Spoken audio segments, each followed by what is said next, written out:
So welcome back to our next session, ladies and gentlemen. Thank you for staying with us. For the next 40 minutes, we'll be having a very intense and lively discussion about EU-China relations. My name is Stuart Lau, EU-China correspondent at POLITICO Europe. Obviously, EU-China relations is at a crossroads. We're having a lot of intense discussions about trade war and electric vehicles. We're having all sorts of security challenges stemming from also the digital areas, also from cyber threats, all those issues that you know very well, close to your heart. But also with the US election coming up, I mean, that's going to be a very interesting challenge for transatlantic relationship, also on China policy. So I'm very pleased to have a very distinguished panel with us today. So we have Stefano Zanino, farthest away from me, Secretary General of the External Action Service. Michael Klaus, the Ambassador of Germany to the European Union. And closest to me, Abigail Vesalier, Head of Foreign Policy at Merrick's think tank. I've prepared like 1,000 questions, but all my colleagues just want to know about your stance on the EVs, Michael, I'm afraid. So, how you spell that? We're coming very close to Friday. Have you made up your mind? No. Discussions are still going on in Berlin, and you might be aware that there was already a test vote in early July, where there was a couple of yes votes, a couple of no votes, and the most went for an abstention, which is kind of, supporting the Commission proposal, including Germany. So now it's a different game. Now it's going to be the final decision, and I've been talking a lot to colleagues of mine in the last couple of days, and I think most are still in the process of discussing, have not made up their minds. So what do I expect? I think that the picture will not be very different from what we had in July. I would imagine that most would go for an abstention again. But in 3 days' time, we'll know. And what does an abstention mean? I mean, what does it say about EU unity on China policy when the Commission is trying to take a harder line on the geoeconomic challenges, and Germany, being the biggest member state, chooses to abstain? Well, what does an abstention say? I mean, first of all, it's not like when you need a qualified majority to pass a legislative act, because then it's a no. But in this context, in the context of comitology, where you would need a qualified majority in order to go against the Commission proposal, an abstention is like a yes. But it's not as clear, and my impression is, when talking to colleagues, that they also don't want to go against the Commission proposal, but at the same time also to send a signal to China that they were not the ones who had been pushing for it, and to kind of reduce the exposure to Chinese retaliation. I think that's what it's about. And for those of you in the room who doesn't know, Michael, of course, used to be the German ambassador to China just before he moved to Brussels. When you were in Beijing, of course, the mood was a lot about German car industries going to China, forming joint ventures with Chinese local producers. Right now, on the EV question, it seems to be the other way around, you know, whether Europe should be opening the door for Chinese car makers to come to Europe to set up plants in joint venture models. Do you think that model is going to work for Europe? Well, let's see. When our companies were asked to go into a joint venture, usually that meant technology transfer from German companies in that context to Chinese companies. And if Chinese companies start producing electric vehicles here, and also, in the field of autonomous driving, we would expect them that there would also be, in a joint venture, technology transfer. So far, the response we did get from China was rather negative on that one. And that might become a problem. For now, the Commission is proposing to have continued negotiation with China about minimum pricing for the EVs. What do you think about that, as opposed to tariffs? Well, the tariffs, in all likelihood, will be confirmed on Friday, I would expect. But that, if that was the case, it would mean that there would be no more negotiations. So also the signals from the Chinese side have been quite clear that they want to continue discussing and negotiating with the Commission. I'll come back to you on more security issues. But Stefano, give us also a sense about Commission President von der Leyen, who is now talking about building a foreign economic policy. We've seen a lot of discussions already in the last few years about de-risking, and of course the EAS plays a role in achieving that. Looking ahead, what would be the next steps for the EAS to take, also bearing in mind the partnerships with the like-minded countries? Well, first of all, I think that it is evident from the political guidelines that security will be the main, let's say, focus of the activity of the Commission and of the institutions for the years to come. In different angles, different perspectives, but all that leading to this. So, I mean, in a way, both the external and the internal dimension are becoming into the same pot, if I can say so. I mean, it's very difficult to distinguish between the external dimension of an internal policy, be it energy or climate change or environment. So there is a continuity from that point of view, and that's also the reason why we believe that we need to be much more united in the work that we are doing, that the Commission has to do. And you see also from the way that the college has been construed, it's very much to create this sort of interlocking connections between the different sides of the institutions. So from our side, we want to, let's say, continue working in that direction. I think that we had already started in the last years to create a much more continuity in this activity, and to define, let's say, which are the interests that we need to pursue, which are the instruments that we have at our disposal, and how we can overcome the critical components of the relationship with the country. Evidently, you have countries with which we have stronger partnerships and with which we have already developed set of cooperation, others with which we need to develop much more this activity. And it is true that the comprehensive partnerships that are will be, I hope, a feature of our future work, are based exactly on this idea of bringing together a model that is of interest for both sides. So not the transactionality in the, I would say, with this sense that I give you something if you give me something back, but the idea of identifying a model that is workable for both sides and can be a sort of win-win for the two components. Tell us more about your regular dialogues with your US counterparts, first with Wendy Sherman and now with Craig Campbell, of course, the Deputy Secretary of State.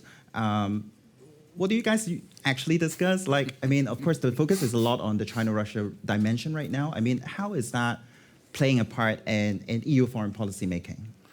Well, I think that the dialogue, both the one on China, but also the consultations in the Indo-Pacific, are allowing us, first of all, to have a common assessment of the situation, of the threats, of the risks, also of the opportunities, if there are, in terms of building a policy which is looking one at the other. I'm not saying that we have to follow China or that the United States or the United States has to follow us, but somehow we have a common interest to define a policy where the fundamentals are based on the same assessment. And then there is also, if you want, a message that it goes to China about what we want to tell them, to tell China about the way we want to develop this relationship. So first there is an element of, again, of assessment, then there is an element of information sharing, more or less classified. I mean, but we have that which is creating this common assessment, and then there is activities that we can develop together. I don't know, in third countries with different configurations. We work, I don't know, with India or with Japan or with other countries in the Asia Pacific region. but also more broadly in other regions of the world. And when it comes to the Indo-Pacific, we are trying also to develop specific joint activities on the freedom of navigation, for example, or on the protection on foreign information manipulation, on the protection of journalists, on the protection of more vulnerable groups. So it's there is, I would say, in that area also a component of common work, of common activities that we develop together. Right, we'll come back to some of the points, but before I move on to you, Abigail, can I remind the audience that we will have some Q&As toward the last 15 or so minutes of this session, so please prepare your questions and I'll definitely take as many as possible. But Abigail, we've just heard how Europe sees China. Your focus is also a lot on how China sees Europe with the Trump administration potentially coming back. Where are we? So for China, it's a pretty unique moment in history. They say it through their own term. They see the world with the rise of the East and the fall of the West. The picture of Europe in decline, of the transatlantic partnership being questioned, and with the rise of China supported by the global South, to a certain extent by Russia. This is the way they look at the world. And in this context, they acknowledge that strategic competition with the US is inevitable. So they see themselves in this context where the US, in their own terms, is the biggest source of instability in the world, and where they do need to win the competition vis-à-vis the US.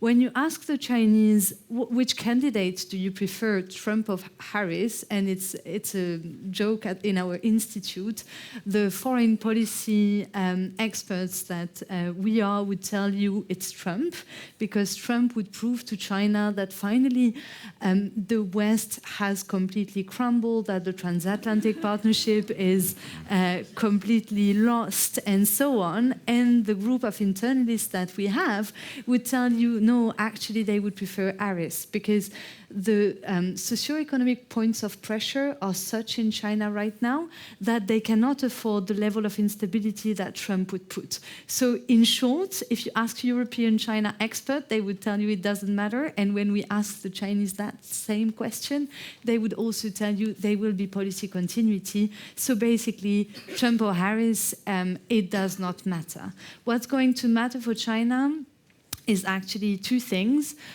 three maybe, the staffers around the two camps, because this is going to say a lot about what's the objective of a Harris administration or a Trump administration is going to be. And you have two sets of objectives. I think Harris can coexist with China when Trump needs to win the competition at all costs. And with that would come the methods. And the methods can be a bit surprising, including for partners. And on the EV question, we've just heard, potential scenario of having it pass, but also with a lot of votes of abstention. From your perspective, is that the best case scenario when it comes to the future of EU-China policy?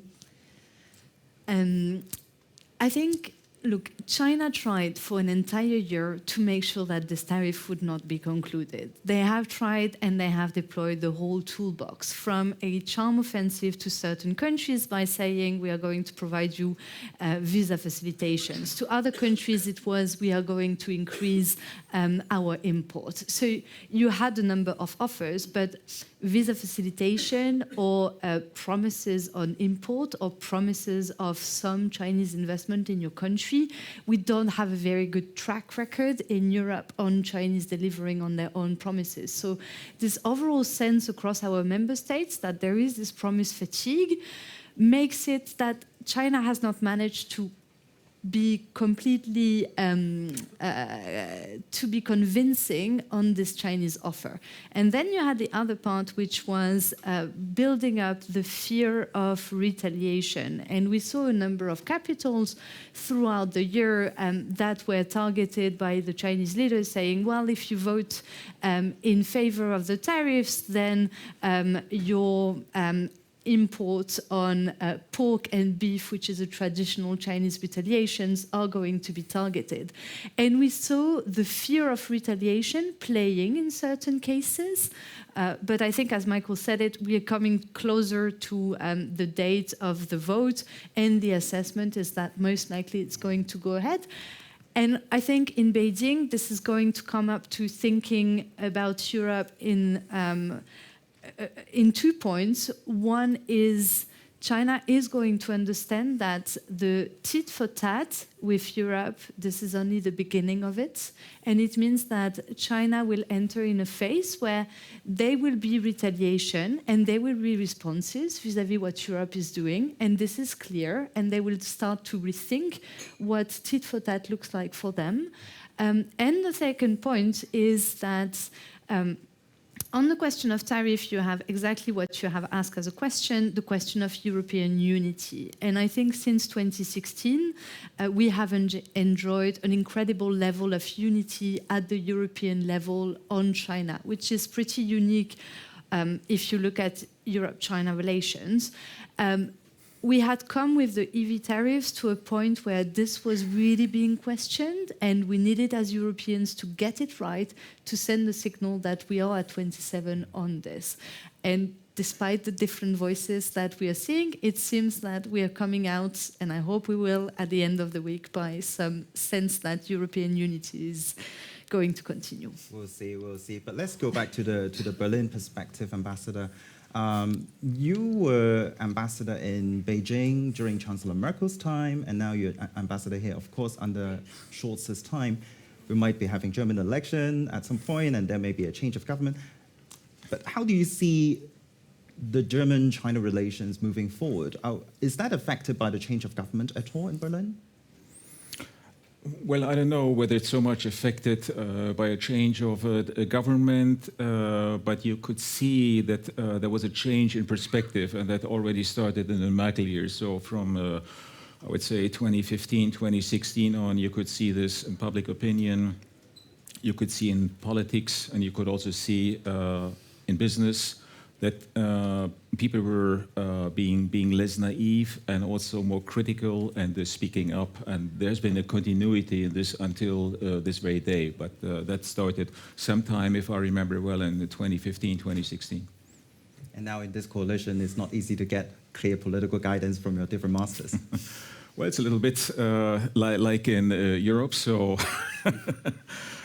there are some different opinions. Now we have that China strategy that tries to see that kind of there's a song sheet from which we all sing, but you might hear that the accent is here and there is a little bit different from depending on who is singing.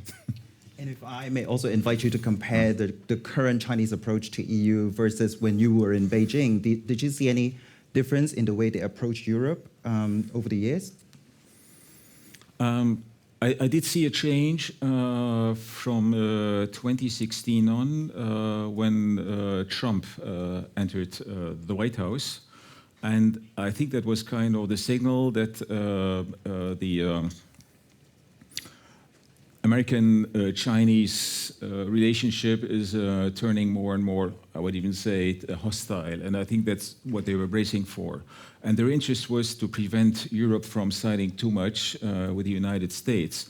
And I think that's still the way they look at Europe. So first of all, it's the most important objective to prevent Europe from siding completely with the United States vis-à-vis China. Stefano, I don't think I'll be breaking any news because my colleague Jacopo also wrote about it. But of course, the High Representative is close to planning a trip to Japan and South Korea to also talk about the security and defense dimension. Are there any updates you can give us today about that? The security dimension and the security and defense dimension is something that we have developed quite substantially, I would say, in the last 2.5 years. I mean, and the Russian aggression against Ukraine has been certainly a trigger to move even faster from that point of view, and more than everything else, to move from a theoretical approach to a much more hands-on approach. We have always believed that the European Union is not a military alliance, so it's not about providing hard security to third countries, but we are an enabler from different points of view, and we can, and we have already developed with a number of countries concrete forms of cooperation that goes from the fight against terrorism to the cooperation in the cyber sector or in the fight against disinformation, all areas that are part of the broader security concept, because I mean, it's more and more we see that the military component has become important again, but at the same time there are many other ways through which a war is fought in this new environment. So we are trying to focus more on this dimension, and hence we have developed, in particular, starting with Japan, that had also gone through a significant change when it was coming to its defense posture, and starting to rearm substantially, but also to have a much more proactive, again, defense posture. So from that point of view, it looked in a way natural to develop this kind of relationship. And we have tried to articulate an instrument, the security and defense partnerships, that essentially can cover a number of different areas with different countries in the world. There is a request also for different countries to have the support of the European Union of our instruments, be it in Asia, like Japan or South Korea, where we are negotiating and hopefully finalizing these defense partnerships to be signed, hopefully again by the end of November. But also with other countries like Moldova, we've done, like in Africa, we are negotiating with some African country, with Ghana, or in Latin America. So it's a way for the European Union also to prove that there is a capacity to be active in the security and defense sector, again, not focusing only on the military dimension, but also on other kinds of security, dimension of the security. Maybe a quick question for the ambassador on Global Gateway before we open the floor to the audience. It has been the EU's answer to the Belt and Road Initiative, and it's just reached the 3-year mark. There's a very ambitious financial target. How would you evaluate the progress so far after these 3 years? Has the Commission or the Team Europe been doing enough to make it happen? You remember it was the second attempt, so before there was also something with some connectivity strategy or so, with a little bit of a weird name. And so now it's the Global Gateway, and I think it did take off, and so there has been a lot of progress, but my feeling is after we will have a new commission that again they will have to devote more attention to it. So because this is an election year, there has been less focus on it than usually we should have had. You know, usually there should be an international conference every year. This year there isn't because it's an election year. Does it make sense for DG INPA to be in charge of this? Well, it's a bit difficult to see. So in the end, it should be the ES should be included because the foreign policy expertise is in the External Action Service. INPA, they're the ones who know how to deal with these projects, but there's also other GGs that should be somewhat included into it, and I think that's what is happening. Abigail? Yes. I think it's just to add that on Global Gateway, I think we need to come up to a moment where we look at Global Gateway as one part of what's the European response and the European offer to the Global South.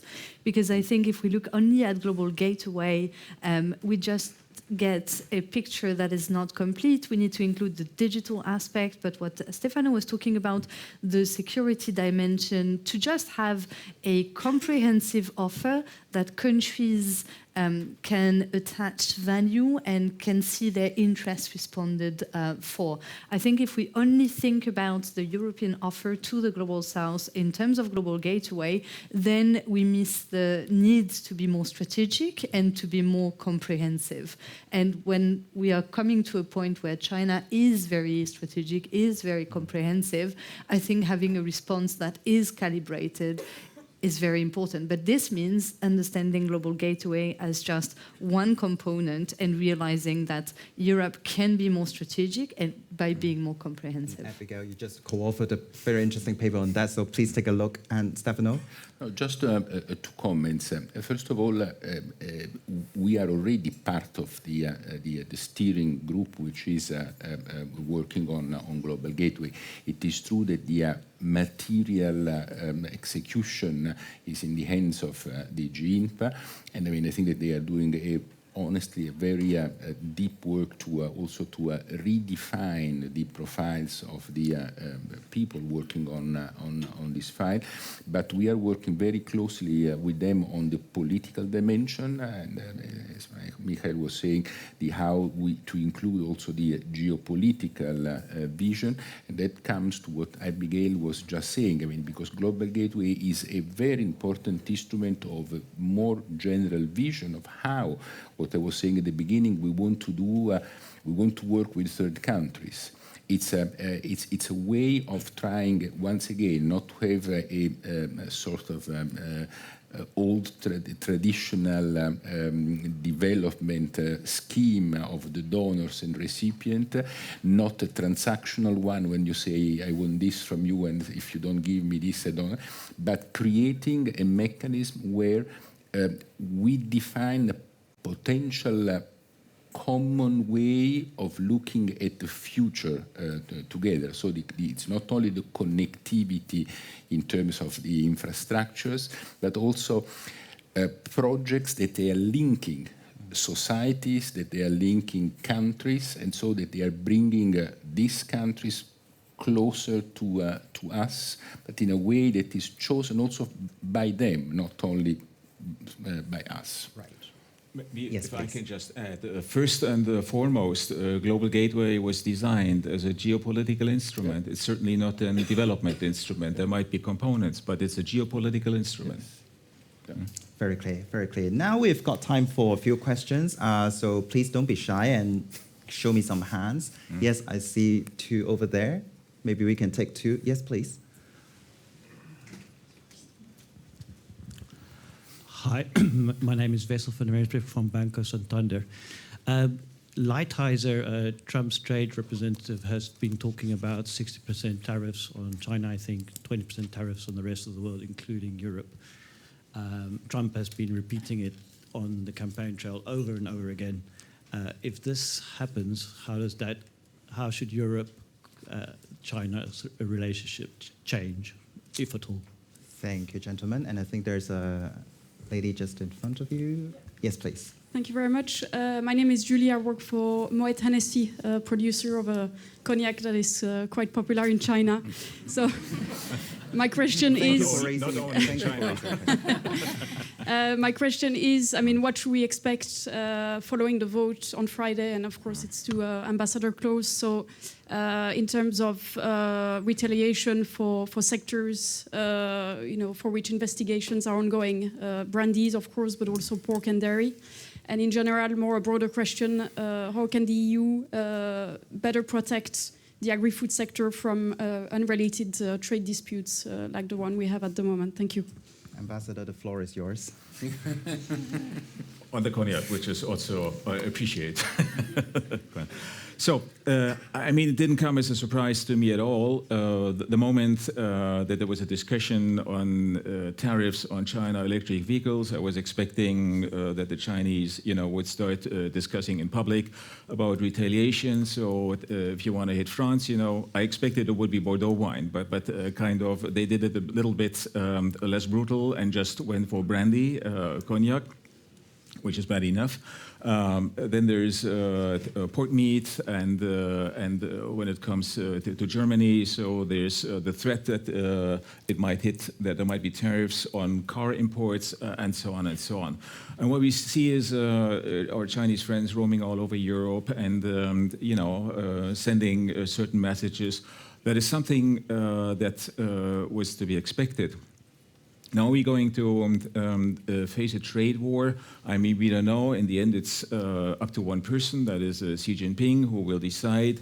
My expectation is that there's not much of an appetite to go for a trade war in China, also seeing the economic situation, which is not very good, at least for the time being. And also because there's some uncertainty about outcome of the US election and whether that might mean that there will be more of a confrontation and trade frictions with the US. So my personal expectation would be that they would be rather cautious, and that if we face retaliation, it would be rather limited and probably also up to negotiations. And then don't forget, I mean, even if the tariffs will be approved in that comitology procedure, on Friday, the negotiations with the Chinese side will continue, and there might still be kind of agreement that would make it unnecessary to continue talking or threatening retaliation. And on Lighthizer, would you like to? Can I just add? Yes, please. Look, I think when you look at the list of Chinese retaliation, and actually the Chinese made it clear which sectors they could face retaliation, you actually realize that in terms of what this represents for our trade relations, this is very targeted, this is very limited. So the question is, once you're faced with this retaliation, do you make the calculation that you should be afraid and then adjust your policy? And this is what's the objective of the Chinese, right? It's to basically build up this fear to make sure that then you have internal fragmentation, which is what we see in the German context, with basically companies and CEOs becoming the biggest advocate for a change of government positioning. So then you have fragmentation inside your country, and that's one objective. The second objective is a change of policy. And then if you open that space, it does mean that there will be the assessment from the Chinese side that they have leverage. And while we are looking at our leverage vis-à-vis China, they are also doing the same. So we need to be extremely clear that when we assess Chinese retaliation, what size of the business are we talking about, and what size of our trade, what precedent we create, and do we respond well to what the Chinese is triggering in our system. And I think in the case of cognac, the French government remained extremely firm, tried to say, look, it's a European question, so we are going to Europeanize it. But when Macron went to China, he was extremely clear, we are not going to move. And this is why it was only cognac, and this is why cognac did not work out. You have other cases where government may be more sensitive to this question of retaliation, but we can't afford driving our European China policy with that point. To your question, how to better protect agri-food, I think it's part of the de-risking exercise, right? And here there are things where companies have started to have internal discussions on how do we de-risk from China, how do we create China plus one, how do we respond to that. But what we have not come up yet is a comprehensive vision of de-risking, where you have government and companies working together on how do you compute risks. And this is probably the next stage of the conversation to take forward. Thank you, Abigail. Stefano, any quick words? No, I mean, if I've gotten the idea about the tariffs, I mean, there are a number of ifs in this story. Who is going to be elected? If then the tariffs are imposed, which is the level of the tariffs, but that said, it's something that we are reflecting upon also, which is the kind of, let's say, initiative that would take before or as a response. That said, I mean, to me, if I understood correctly your question, it's not there is no issue of changing policy vis-à-vis China because of what can happen in the tariff with the United States. As we were saying before, I mean, the way we are looking at China, it's much more complex, articulated, but also much more, I would say, clear-minded. That there are risks linked to this, and we are not going to, let's say, to move away, let's say, trying to make a sort of ganging up with China against the United States. It's something that I do not see. Thank you, Stefano. Now we got time for maybe 2 more questions. Yes, please. Yes, I'm Christina van Bergen. I'm an academic, and I'm just back from Beijing. So my name is Christina van Bergen. I'm an academic. I've traveled for around 2 weeks in China and discussed with normal people. And I have this impression, maybe I'm wrong, you have to correct me, that Europe is becoming more and more invisible there. I mean, we discuss about Germany, we discuss about France, but when we discuss about, something about the European Union, they know that, for example, some of the Eastern European countries are still under, the umbrella of Russia. It's crazy. I mean... Sorry, do you have a question? Yeah, I would like to know what you are doing in order to enforce this kind of European Union dimension in China. Right, what is Europe doing? I think I saw another question over there at the back, please. If a microphone is going that way. Yes, please, over there. I think a hand on that side.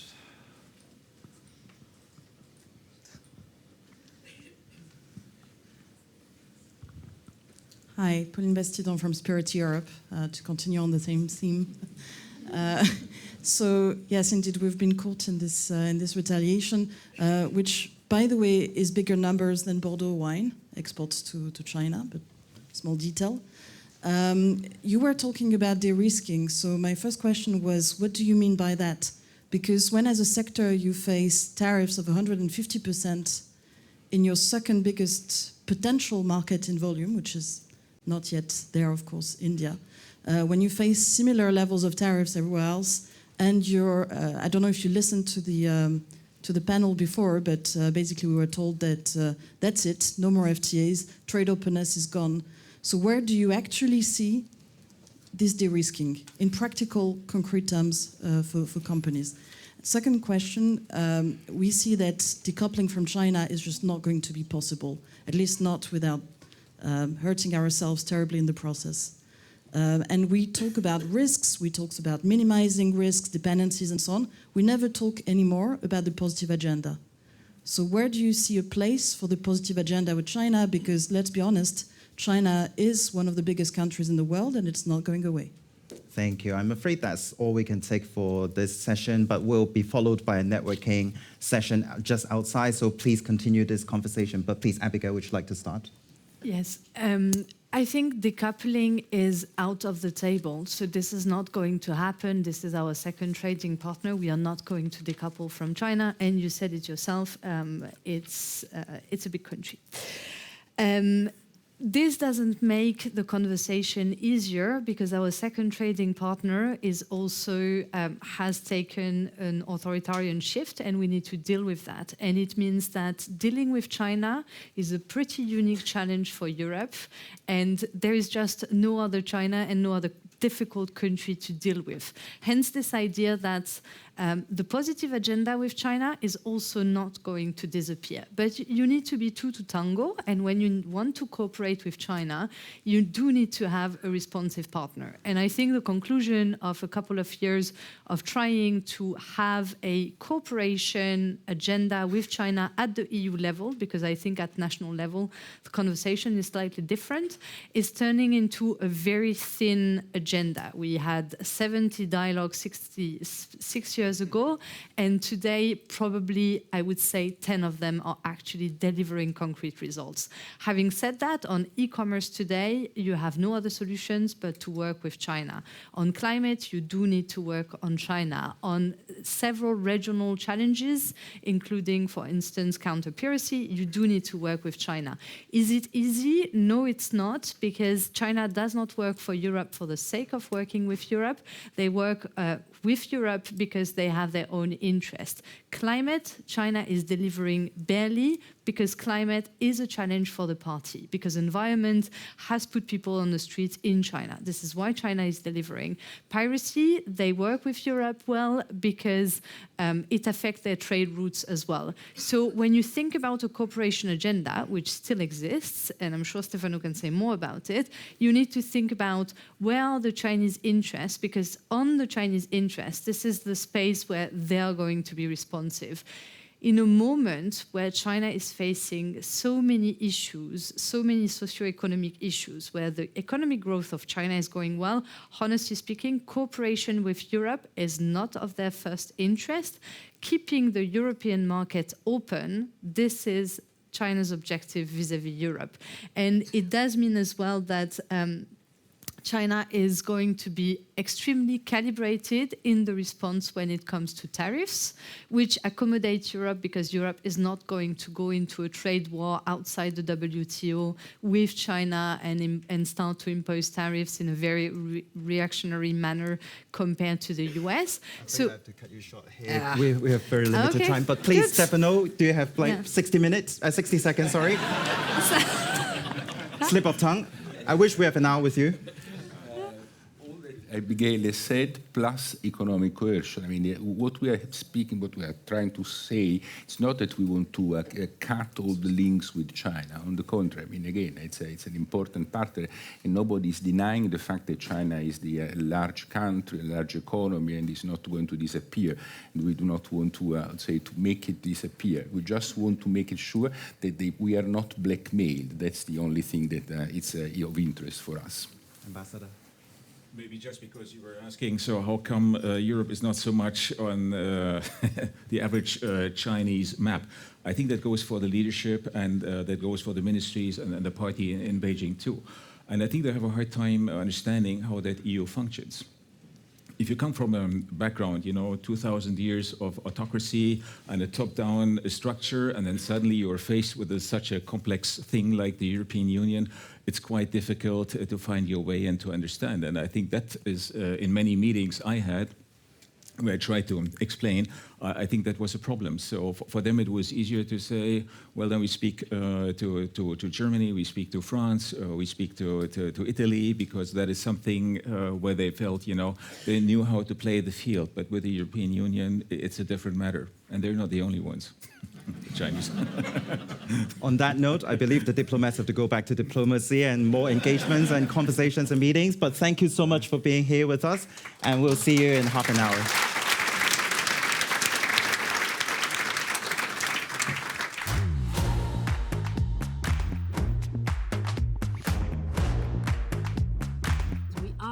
United in diversity. We are very heterogeneous in our opinion. If we do not renew our partnerships with the rest of the world, Europe will not be relevant. We can make it if we are together as Europeans.